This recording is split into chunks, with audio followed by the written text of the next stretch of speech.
warahmatullahi wabarakatuh. Perkenalkan kami dari kelompok 7 kelas C 2020 akan mempresentasikan tentang gangguan metabolisme kalsium. Dengan anggotanya yaitu Syalanida, Rizky, Yusril, dan saya Nur Kamila. Baik, yang pertama adalah kalsium darah. Definisinya, kalsium darah adalah mineral yang tersebar pada seluruh tubuh, sekitar 99% pada jaringan keras seperti tulang, gigi, dan lain-lain. Dan 1%-nya tersebar pada darah.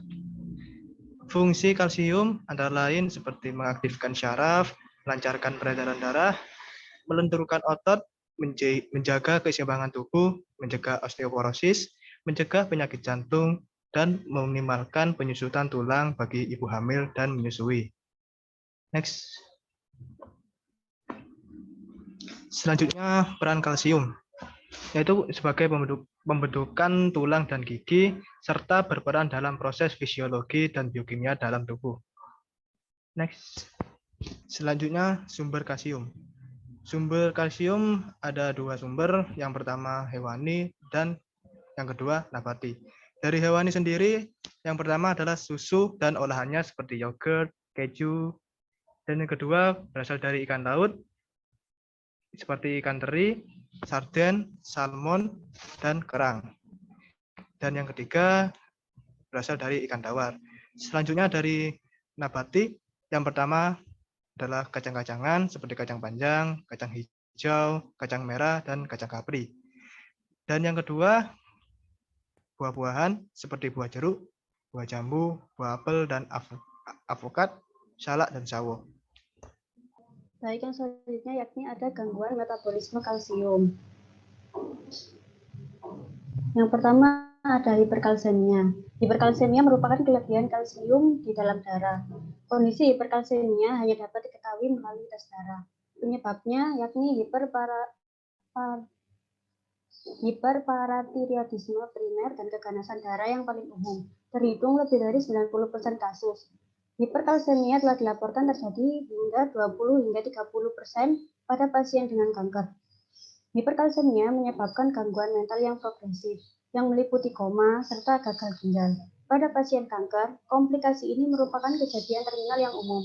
Deteksi hiperkalsemia pada pasien dengan kanker menandakan prognosis yang sangat buruk dengan sekitar 50% dari pasien tersebut meninggal dalam waktu 30 hari.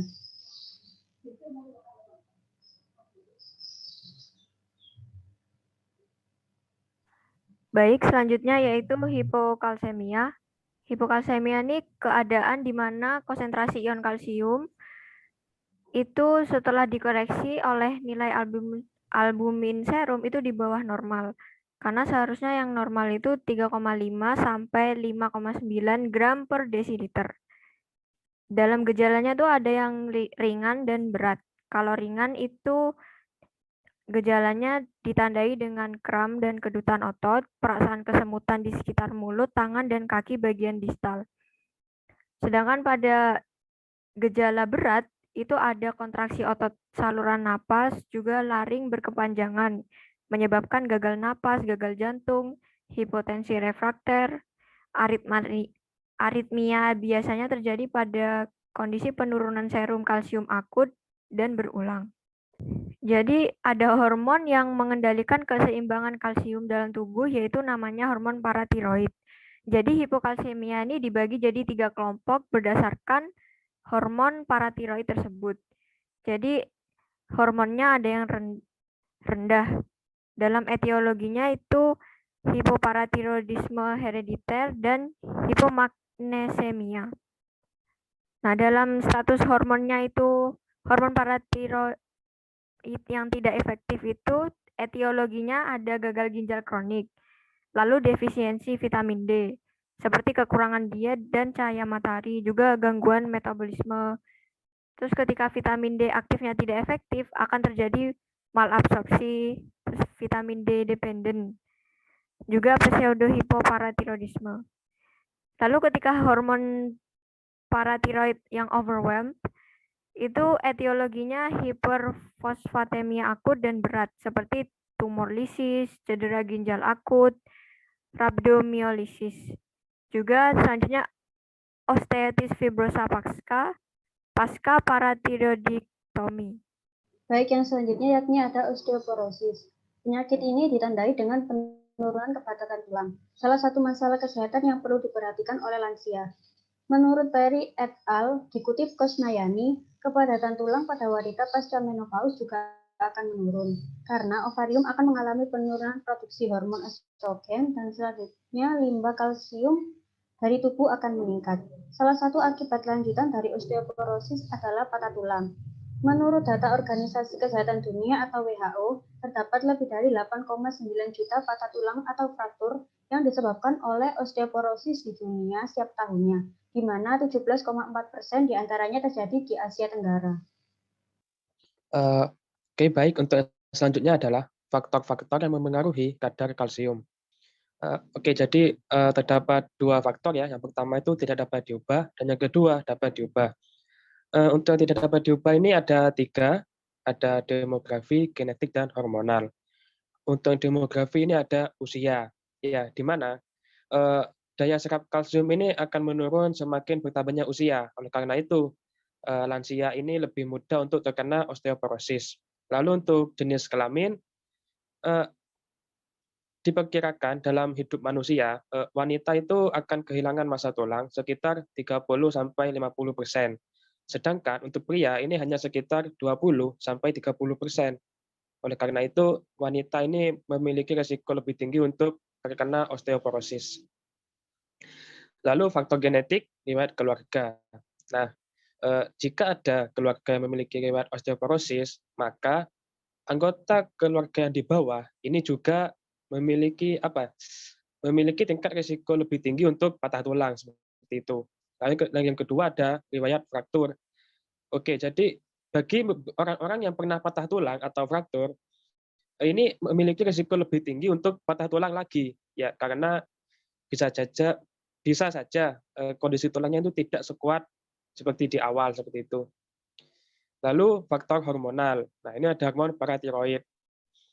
Paratiroid ini memiliki fungsi untuk mempertahankan konsentrasi kalsium cairan ekstraseluler. Lalu hormon estrogen. Ya, seperti dijelaskan sebelumnya, estrogen ini memiliki fungsi untuk memelihara kekuatan tulang, yang mana ini juga dapat mengatur pengangkutan kalsium kepada tulang. Seperti itu. Lalu untuk faktor yang dapat diubah, yang pertama gaya hidup. Ini ada merokok ya. Nah, untuk merokok sendiri ini dapat menurunkan produksi estrogen. Oleh karena itu, ini juga dapat mempercepat menopause. Lalu untuk konsumsi alkohol, ya, yang mana alkohol sendiri ini dapat menghambat pertumbuhan tulang ya jika dikonsumsi oleh anak-anak atau remaja yang masih dalam pertumbuhan seperti itu. Lalu untuk aktivitas fisik, bagi orang-orang yang jarang beraktivitas atau lebih sering diam, ini akan banyak sekali kehilangan mineral di dalam tulangnya itu. Jadi ya lebih mudah untuk keropos.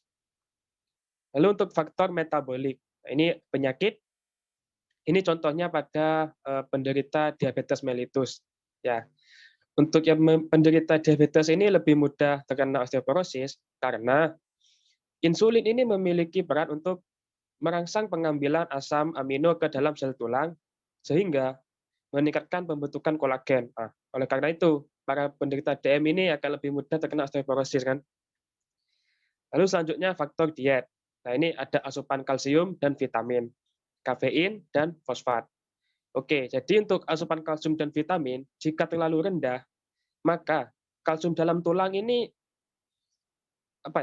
akan diserahkan ke darah itu. Kan darah juga butuh kalsium, yang mana jika asupannya kurang, ya tulang lebih mudah untuk keropos seperti itu.